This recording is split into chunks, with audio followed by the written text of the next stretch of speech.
Welcome to WagerTalk TV. Kelly Stewart here. But I don't want to call him the leprechaun, but man, did we have some fun on Bet On It with some of those memes. VR, bringing the gold, the pot of gold to you guys. VR, welcome in. Let's hear what you have to say as far as gold goes. It may be week 0, but I know you guys have already bet a ton of college football week 1. Yeah, we got way ahead of the market, and you really have to, Kel. If you're waiting till Saturday, you're going to have a really tough time finding value. I mean, you could wait and see if the public knocks some lines out of whack, and then you get the best of it. But most sharp bettors have been picking these apart now for the last 3 or 4 weeks. So if you haven't gotten down and the lines have moved on games you like, you're probably better off waiting until week 2, where books actually over adjust based on only 60 minutes of football, and you'll have a better chance to turn an ROI. Because again, if you're betting for profit. So who cares whether you make it in week 2 if you're not going to make it in week 1 anyway, if you're taking the worst of it. Now, real quickly, because I'm not on Bet On It throughout the season, but my goal has always been to help you guys become more efficient bettors. And it's not even about winning with picks, because there's just so much randomness with an individual game and 1 week and what day we're on and that kind of shit. So the best advice I could give you going into the season, before I give you the week 1 college football, I'm going to give you some advice. And this will increase your ROI more than any game of the month, year, century, 20%, not whatever. I don't give a shit what you call your best play. This is more valuable. This is all you have to do. These 3 things. Actually, I think I wrote 4 things. 3 things. We're in college football, so you'll never tease. It doesn't exist. Just put that away. You don't know how. You'll almost never get value on a college football teaser. There's no one advanced enough to explain to you to find it. Don't waste your time. Don't even use a teaser in college. Throw that away. Parlays.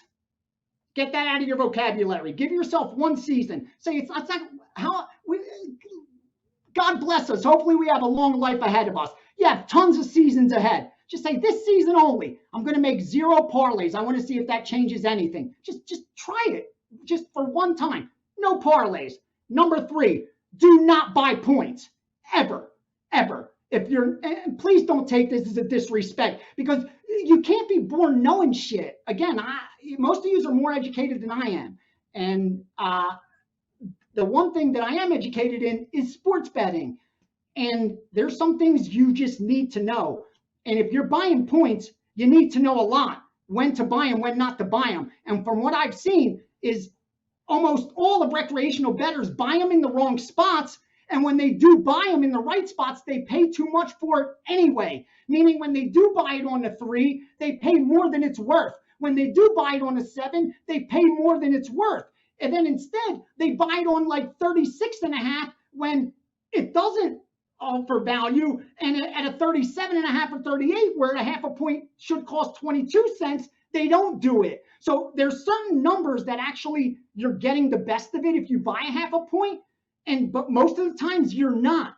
And if you can't differentiate the 2, don't ever do it, because I guarantee you, if you go back and look at all the bets you bought half a points, 90% of those you did not get the best of it. Even if you won that ticket, even if that half point helped you, it wasn't because you got the best of it. It's because you got lucky and the game landed on that number. I promise you, it's math. It's not VR. It's not anything. It's simple math. Each half point's worth a certain cents on the dollar, depending on what the point spread is, depending on what the total is. So do those 3 things. No teasers, no parlays, no point buying this college football, and you're so far ahead of the game already.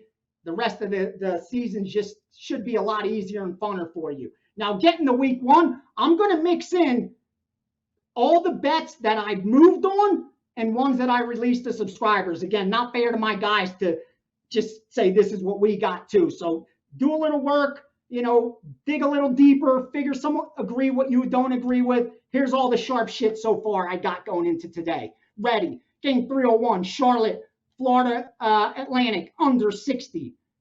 Game 299, Northwestern Nebraska, over 49.5. Game 305, Connecticut, Utah State, under 60.5, under 60. 311, Vanderbilt, Hawaii. Here's a funny one. We went over 55.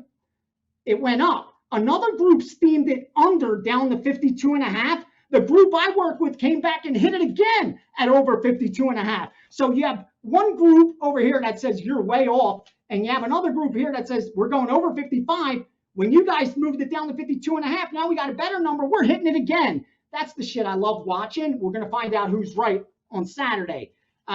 Game 304, Nevada, New Mexico, under 52, under 51.5, under 51. Game 311, Vanderbilt, -6.5. Vanderbilt, -7. Vanderbilt, -7, -120. Vanderbilt, -7.5, -110. Vanderbilt, -8, -110. I guess we like Vanderbilt.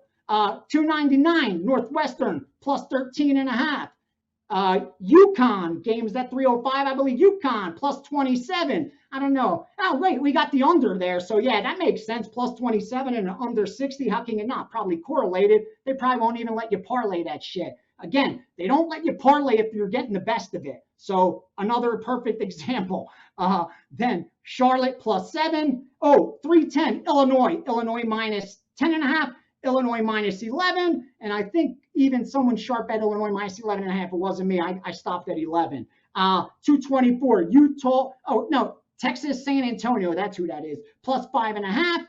172, Ohio State -16, and 174, Maryland -21. Now you know what the sharp sides are. For the pay-per-view version, you'll get analysis as well, but for the free YouTube and Twitter version, you just get gold, baby. Whether you like it, follow, fade, ignore, it's on you. Best of luck this season. Hey, VR, I appreciate all of that week 0 and week 1 gold, but the gold that VR gave out prior to all of that is much more valuable, and that's the kind of stuff you get here with us on WagerTalk TV. Thank you guys for hanging out with us. Make sure you guys head over to VR's page on WagerTalk.com.